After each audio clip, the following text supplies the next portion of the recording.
अस्सलाम वालेकुम। Here is Mohammad सदर। हम करने जा रहे हैं प्रीपोजिशन और काइंड ऑफ प्रीपोजिशन और उसकी डेफिनेशन और विद एग्जांपल इंशाल्लाह हम अच्छे तरीके से क्लियर करने की कोशिश करेंगे। और याद रखिए ये प्रीपोजिशन जो है ये बहुत इम्पोर्टेंट टॉपिक है।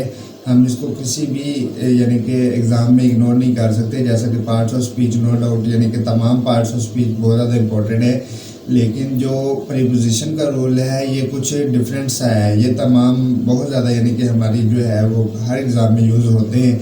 तो इसलिए आज के टॉपिक को आपने अच्छे से देखना है, समझने की कोशिश करनी है और इसकी प्रैक्टिस करनी है, मैक्सिमम प्रैक्टिस है।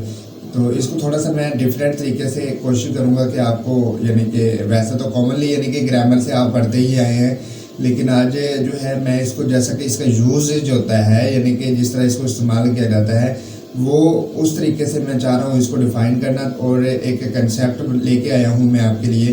तो उम्मीद है कि आपको समझ आएगी। तो चलते हैं हम अपने टॉपिक की तरफ और करते हैं जी। आज हमारा टॉपिक क्या है? प्रीपोजिशन है। ऑब्वियसली हम इसको देख लेते हैं, इसकी डेफिनेशन, इसकी बुक वाली डेफिनेशन भी देख लेते हैं। कुछ डिफरेंट बुक्स से मैंने ली हैं, लेकिन जो मैंने अपने तौर पे ऑब्जर्व की हुई है, अपने खुद से बनाई है, वो एक कंसेप्ट क्लियर किया हुआ। उम्मीद है कि आपको उसकी भी समझ आएगी, तो वो भी मैं आपको डिफाइन कर देता हूँ जी। यहाँ पे सबसे पहले लेट यू कैन सी ये क्या है? Preposition is a word that indicates the relationship between a noun and the other words of a sentence.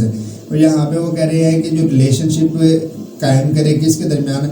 Noun और दूसरा वर्ड है। वर्ड की बात कर रहे हैं। अब यहाँ पे उन्होंने कंफर्म नहीं कहा कि वो नेक्स्ट ऑब्जेक्ट के साथ रिलेशन बनाता है अपना, या अपना प्रवर्ब्स के साथ, या फाइनल नाउन के साथ, एनी हो यानी कि वो जिसके साथ भी वो रिलेशन बनाता है, ठीक है। तो इसकी बात कर रहे हैं, लेकिन उन्होंने कोई कंफर्म नहीं कहा। उन्होंने कहा है कि जो आपका नाउन है वो किसके साथ रिलेशन बनाता है, जस्ट ये किया। नेक्स्ट क्या है? They explain relationships of sequence, space and logic between the object of the sentence and the rest of the sentence. ये याद रखिए, ये नेक्स्ट जब हम इसकी काइंड्स करेंगे तो उसमें इसका कंसेप्ट बहुत अच्छे से होगा। मैंने जो इसकी एग्जांपल्स तैयार किए हैं और काइंड्स भी इसी हिसाब से ही, इन्हीं ये जो हमारी यानी कि 4 डेफिनेशन हैं इसके मुताबिक ही उसकी काइंड्स मैंने खुद से यानी कि वो बनाई है जी। इसमें क्या है next? They help us understand order, time, connections and positions. जी ये क्या करते हैं? आर्डर, टाइम और कनेक्शंस और पोजीशन को अंडरस्टैंड करने की कोशिश करते हैं। तो ये फिक्स होती है प्रीपोजिशन, ठीक है। अब ये फाइनली डेफिनेशन है, ये उम्मीद है कि आपको और ज़्यादा अच्छे से समझ आएगी। इसका जो रिमेनिंग कंसेप्ट है आपका वो भी क्लियर हो जाएगा। यहाँ पे क्या है? A word which is used between verb and object. क्या होता है? वो वर्ब यानी कि वो वर्ड जो क्या करता है? नाउन और वर्ब के दरमियान में इस्तेमाल होता है। वर्ब और नाउन की बात कर रहा हूँ, सॉरी वर्ब एंड ऑब्जेक्ट की बात कर रहा हूँ, क्योंकि ऑब्वियसली सेंटेंस जो है वो 3 चीज़ों से मिलके बनता है। वो 3 चीज़ें कौन सी हैं? Subject plus verb plus object. ये 3 चीज़ों से मिलके बनता है। तो ऑब्वियसली जो वर्ब होगा वो किसके साथ कनेक्शन करेगा? ऑब्जेक्ट के साथ, अकॉर्डिंग टू सेंटेंस। लेकिन अगर हम according two parts of speech लेके जाते हैं तो फाइनली जो है वो भी नाउन ही आएगा। तो ऑब्वियसली वो वर्ब टू नाउन के दरमियान में जो रिलेशन कायम करेगा उसे क्या कहलाएगा? अपना प्रीपोजिशन कहलाएगा जी। नेक्स्ट हम इसकी देख लेते हैं काइंड्स ऑफ प्रीपोजिशन। अब ये वाली जो काइंड्स है, they are 5 kinds of preposition जी। ये है हमारा काइंड्स ऑफ प्रीपोजिशन। अब इसमें क्या है? Simple preposition, compound preposition, double preposition, participle and phrase जी। ये तो है हमारी बुक वाली काइंड्स जो कि हम अच्छे तरीके से यानी कि हम सबको ही पता है।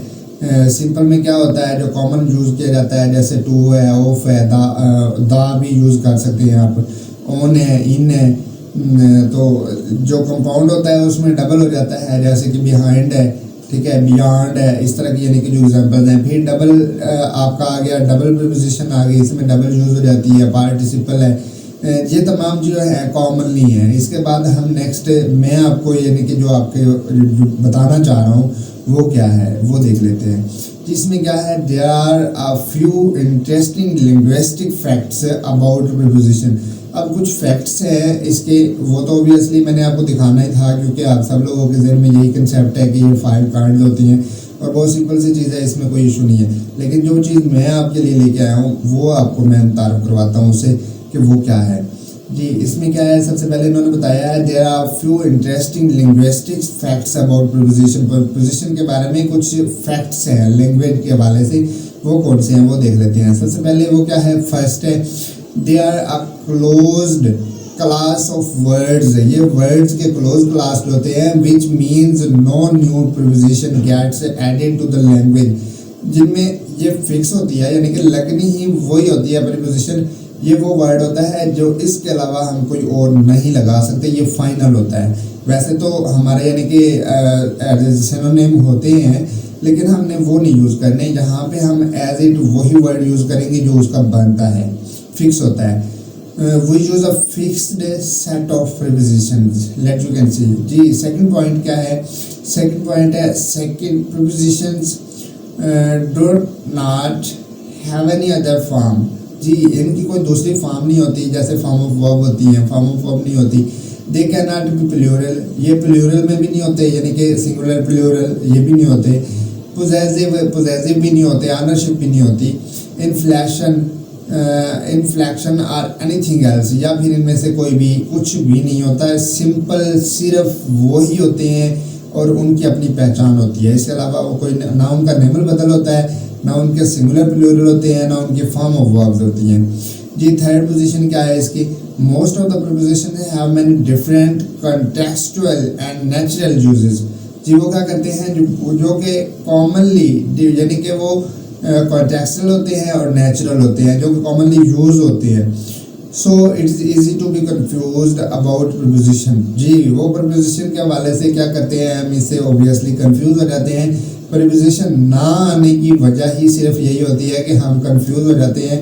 इस वजह से हमें कुछ यानी कि कंफर्म नहीं हो पा रहा होता कि यहाँ पे क्या कौन सी प्रीपोजिशन यूज होगी, लेकिन वो फिक्स्ड होते हैं, वो सेट किए होते हैं उसके साथ। जी, नेक्स्ट क्या है, फोर्थ कंडीशन है sometimes a preposition works as nouns, adjectives and adverbs. क्या कहते हैं, वो फोर्थ कंडीशन में बता रहे हैं कि अक्सर औकात जो प्रीपोजिशन है वो नाउन्स, एडजेक्टिव्स या एडवर्ब की सूरत में भी यूज़ होते हैं। ठीक है, तो उसमें हमें भी परेशान होने की ज़रूरत नहीं है। जब ये कंसेप्ट हमारा क्लियर हो जाएगा तो इंशाल्लाह हमारी ये जो मिस्टेक्स हैं वो क्लियर हो जाएंगी।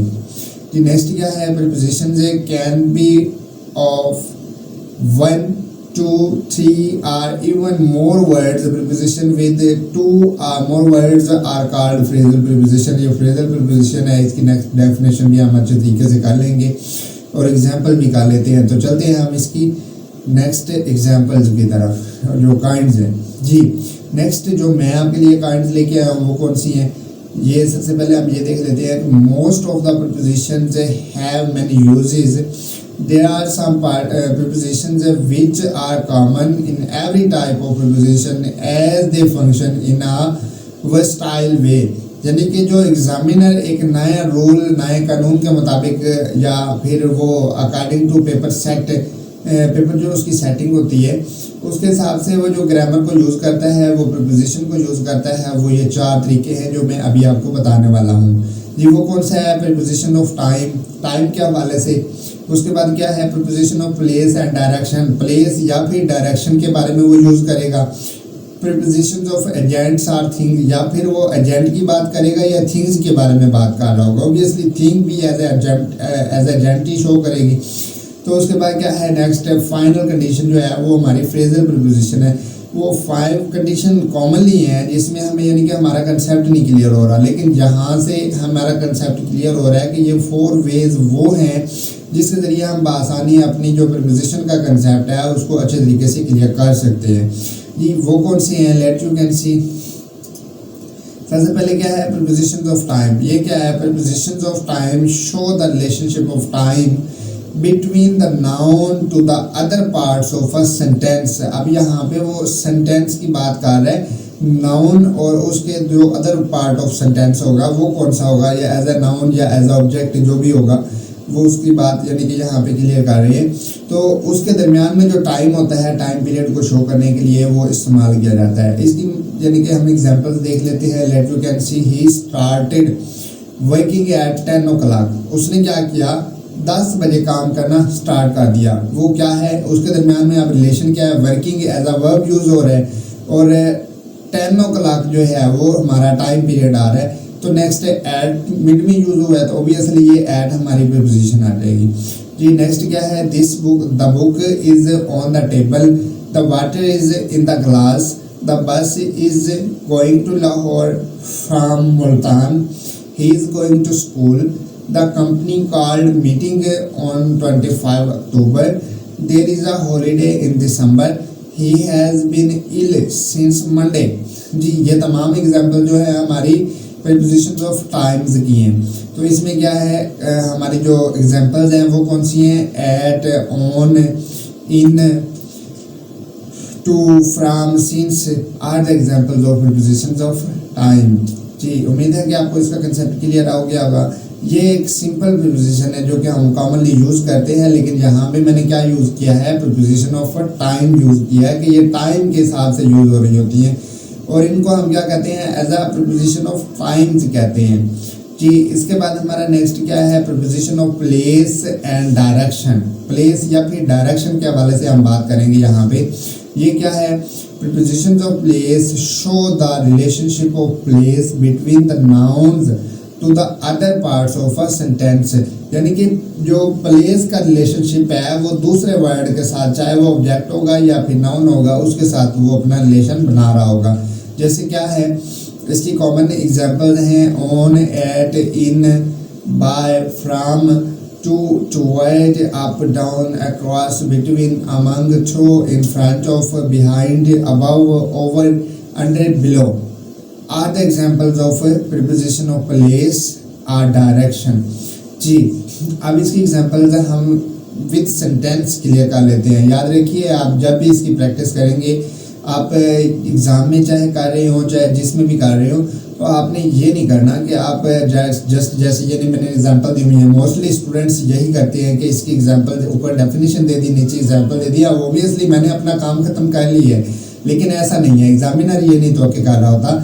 एग्जामिनर हमसे और कुछ और एक्सेप्ट कर रहा होता है, वो एक्सपेक्ट कर रहा होता है कि हमें एक प्रॉपर वे से लेके चले मेरा स्टूडेंट, तो तभी वो हमें अच्छे मार्क्स देगा। तो इसमें देख लेते हैं वो क्या है हमारे पास, वो कौन सा मेथड है। लेट यू कैन सी, इसमें क्या है, ही इज़ एट होम। अब ये देखें, एट होम पे मैंने अंडरलाइन कर दिया है। He came from England, the police broke into the house, I live across the river. जी अब इसमें क्या है हमारा, at home, from England and into the house, direction are the examples of preposition of place and direction. जी इसके बाद हमारा नेक्स्ट क्या है, नेक्स्ट है preposition of agents or things. Third condition जो हमारी है वो क्या है, preposition of agents or things. इसके बारे में हम कंसेप्ट ले लेते हैं। जैसे क्या है, preposition of agents or things indicate a casual relationship between nouns and other parts of the sentence। जी वो क्या कर रहे होते हैं, ये प्रीपोजिशन ऑफ एजेंट्स यानी कि वो होते हैं जो कि इंडिकेट कर रहे होते हैं किसको, a casual relationship between nouns and other parts of speech. यानी कि पार्ट्स ऑफ स्पीच में जो भी यूज़ होगा उसके दरमियान में जो रिलेशन कायम कर रहे होते हैं वो क्या कहलाते हैं, वो हमारा preposition of agents or things कहलाते हैं। जैसे क्या है, of, for, by, with, about, it's are the examples of most common used. ये क्या है, हमारी मोस्ट कॉमन यूज्ड होती हैं preposition of agents or things में। ये इसकी एग्जांपल्स हम देख लेते हैं, वो कौन सी है। This article is about smartphone. अब बात कर रहे हैं वो स्मार्टफोन की, तो ऑब्वियसली दिस आर्टिकल को हवाला देते हुए क्या कह रहे हैं, इज अबाउट के मुतालिक है, स्मार्टफोन के मुतालिक है।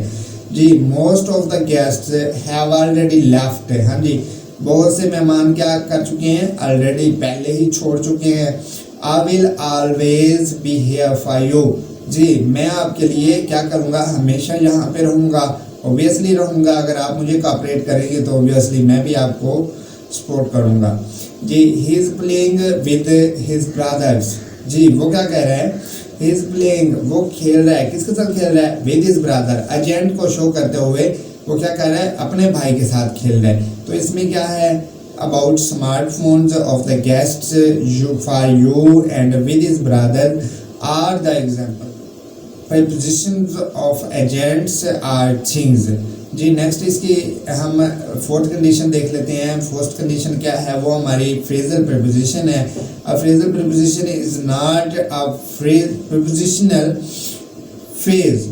जी ये प्रपोजिशनल फ्रेज नहीं होते, यानी कि कॉमनली जैसे कि टू है, फ्रॉम है, ऑन है, इन है, अंडर है, अबाउ है, तो ये तमाम जो हैं हमारे यानी कि कॉमनली नहीं होते, बल्कि ये इसके साथ हम कुछ एक्स्ट्रा से यूज़ कर रहे होते हैं और एज अ फ्रेज भी हम यूज़ कर सकते हैं। ठीक है, तो वो हम देख लेते हैं। उसमें क्या है, but they are a combination of two or more words. ये दो या दो से ज़्यादा अल्फाज का कम्बिनेशन होता है which functions as a preposition, जो कि एज अ प्रीपोजिशन अपना काम करते हैं। वो कौन से हैं, जैसे क्या है, along with, apart from, because of, by means of, according to, in front of, contrary to, in spite of, on account of।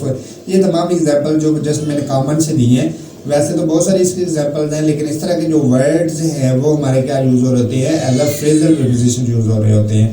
तो नेक्स्ट इसकी एग्जाम्पल देख लेते हैं। वो क्या है, they along with their children went to Atlanta. हाँ जी, वो अटलांटा करते हैं, वो किसके साथ, अलॉन्ग विद, अपने बच्चों के साथ। वो अपने बच्चों के साथ कहाँ गए थे, अटलांटा गए थे। या पाकिस्तान कह सकते हैं, बिहारी कह सकते हैं अगर कॉमनली वर्ड है तो। According to the new rules you are not right. हाँ जी, अकॉर्डिंग टू क्या कह रहे हैं, के मुताबिक, अकॉर्डिंग टू के मुताबिक, according to the new rule, नए कानून के मुताबिक, यू आर नॉट राइट, आप ठीक नहीं हैं। आप ठीक भी हैं। In spite of being a good player. हाँ जी, in spite of being a good player, in spite of के बावजूद, मैंने बहुत ज़्यादा मेहनत की, मेहनत करने के बावजूद क्या हुआ, फेल हो गया। इस तरह के वर्ड भी यूज़ कर सकते हैं, लेकिन यहाँ पे मैंने कॉमन ले लिए। In spite of being a good player, he was not selected। वो कह रहे हैं कि एक अच्छा खिलाड़ी होने के बावजूद वो सिलेक्टेड नहीं हुआ। ठीक है, I am going out of the city। मैं क्या हूँ, मैं आउट ऑफ द सिटी जा रहा हूँ। जी तो इसमें क्या है, हमारी एग्जांपल्स हैं along with, according to, in spite of, out of। ये थी हमारी काइंड ऑफ पोजीशन। उम्मीद है आपको इसकी समझ आ गई होगी। तो इसके बाद हमारी जो फाइनल कोटेशन है वो क्या है, confident walking is more successful than confused running. यहाँ पे कह रहे हैं कि आप अगर कॉन्फिडेंट वॉकिंग, अगर आप कॉन्फिडेंट में चल रहे हैं, इज मोर सक्सेसफुल, वो ज़्यादा सक्सेसफुल है, ज़्यादा सक्सेसफुल है देन कंफ्यूज्ड रनिंग, के आप परेशानी की हालत में दौड़ रहे हैं। यानी कि इट मीन्स आपको डायरेक्शन का पता होना चाहिए। अगर आप स्टेप बाय स्टेप भी चल रहे हैं तो इंशाल्लाह आप अपनी मंजिल की तरफ पहुंच जाएंगे। लेकिन अगर आपने जाना कराची है और बैठ गए लाहौर की गाड़ी पे, और स्पीड बेशक आप जितनी ही रख लें उससे कोई फ़र्क नहीं पड़ने वाला, आप अपनी डायरेक्शन से, आप अपनी मंजिल से जो है वो दूर ही जाएंगे। ये था हमारा आज का टॉपिक। उम्मीद है आपको समझ आ गई होगी, और अगर नहीं आई तो कमेंट सेक्शन में आप मुझसे पूछ सकते हैं। तो मिलते हैं नेक्स्ट वीडियो में, अपना ख्याल रखिएगा। Thank you for watching. अल्लाह हाफिज़।